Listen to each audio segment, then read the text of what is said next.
படிக்கிறோம். அந்த டிமாண்டை வந்து நீங்கள் ஏற்றுக்கணும் அப்படின்ட்டுருக்காங்க. இவங்களும் யூதர்களும் என்ன நினச்சிருக்காங்க, சரி என்ன பண்ண போகிறாங்க, ஏதோ ஒரு டிமாண்டு தான். நாங்கள் ஒன்றும் சொல்ல, நாங்கள் பள்ளிக்கூடங்கள் அதிகம் கட்டுவோம், எங்களோட பள்ளிக்கூடங்களை வந்து நீங்கள் இடிக்கக்கூடாது, எங்கள் அந்த பள்ளிக்கூடத்துக்கு போகிற மக்களாக எந்த வித டிஸ்டர்ப் பண்ணக்கூடாதுன்னு இவனுங்களும் சரி அப்படின்ட்டானுங்க.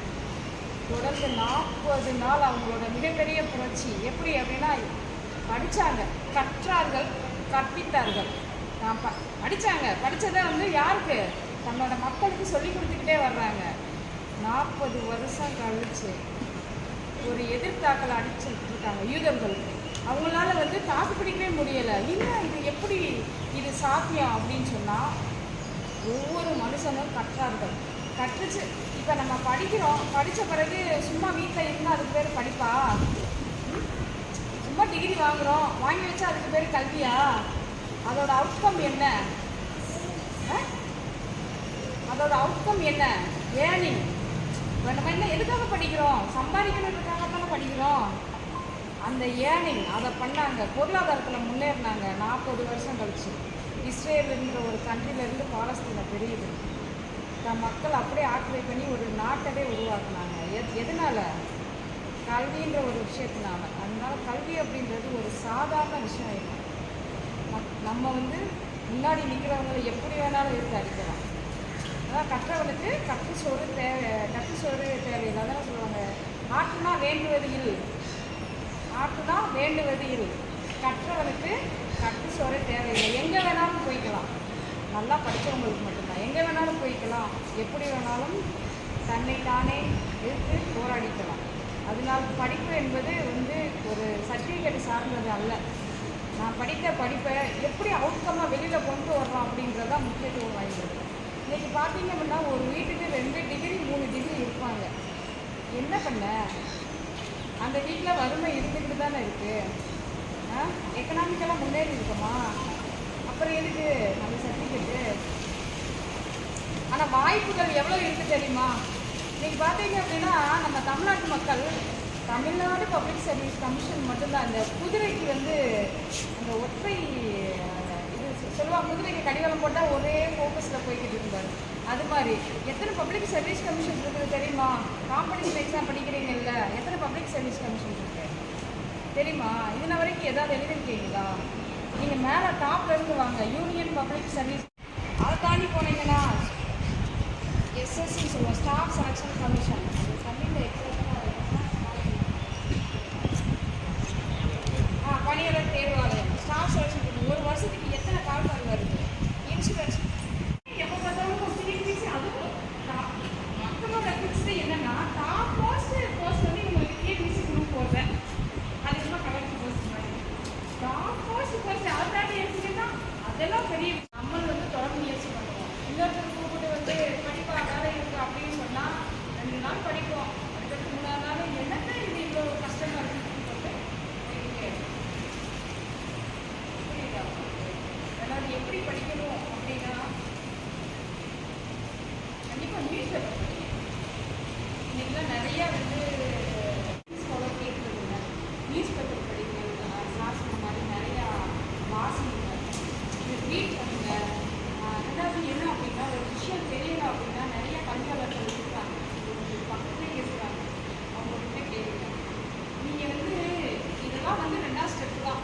இந்த ஏதாவது தெரியல அப்படின்னா ஒருத்தரை கேட்கணும், அப்படி எப்படி படிக்கணும். நீங்கள் படிக்கணும்னு நினச்சிட்டாலே உங்களை அறியாமல் ஐடியாஸ் வரும். இதை எப்படி வந்து சரி பண்ணலாம், இந்த கொஸ்டின் எப்படி ஹேண்டில் பண்ணலாம், சர்வீஸ் வாங்கணும், நம்மளும் வந்து மற்ற இந்த சமூகத்தில் வந்து மற்றவர்கள் மதிக்கும்படி, மற்றவர்கள் கொடுக்கும்படி வாழணும் அப்படின்ற ஒரு நினைப்பு வந்துட்டு நம்ம படிக்கணும்னு ஆரம்பிச்சிட்டா எதுவுமே தேவையில்லை, ஐடியா கூட தேவையில்லை. ஐடியா தானே நோக்கி வராது.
பெண்களுக்கு அதிகாரம் எதில் அதிகாரம் கேட்குறீங்க?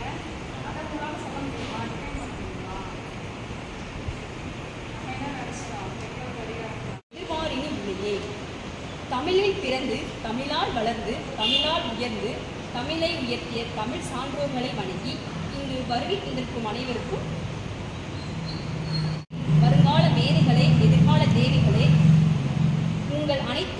உங்கள் அனைவரையும் இந்த பயிற்சி கூடத்திற்கு வருக வருக என வரவேற்கிறேன். நன்றி. விருந்தினர்களை எங்கேயுமே நம்ம ஒரு விசேஷம் எதுனா வச்சா சும்மா அனுப்ப மாட்டோம். பார்த்துக்கிங்களா, ஒரு தாம்பலம் வச்சு அனுப்புங்கள.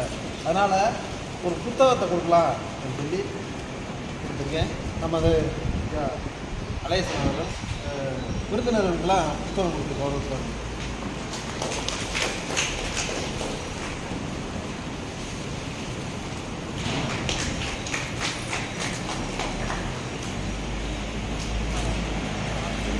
கைதட்டுதா?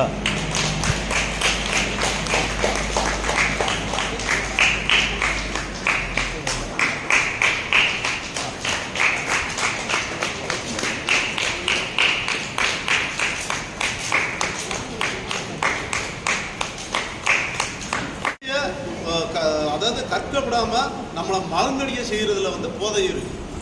நம்ம கல்வியில் போதை வச்சுட்டோம்னா வெற்றி அடையலாம். ஆனால் மது போதையில் வந்து நம்ம வந்து மூழ்கிட்டோம்னா தோற்று போகுன்றதுக்காக அந்த மது போதையை வந்து நம்மளும் வந்து மேடம் வந்து ஒரு இடத்துலாம் வந்து விசாரமாக வந்து இந்த மக்கள்கிட்ட வந்து பேசணுன்றதை எங்களுடைய கோரிக்கையாக வச்சு. ஏன்னா மதுனால வந்து தந்தையை அடிக்கிறான், தாயை அடிக்கிறான், கட்டின மனைவி அடிக்கிறான், பிள்ளையை அடிக்கிறான்.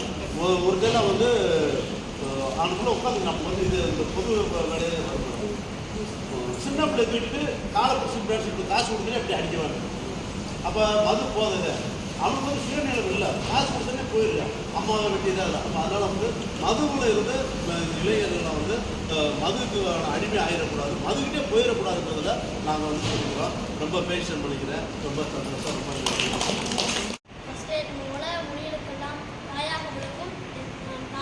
தமிழுக்கு வந்து நம்ம என்னன்னு பார்த்தீங்கன்னா, நம்ம வந்து காலையில் வேலைக்கு போவாங்க, சில பசங்க விளாட போவாங்க, இல்லை நைட் இரவு வந்து தூங்கிடுவோம். ஆனால் நம்ம இதயம் வந்து தூங்காது.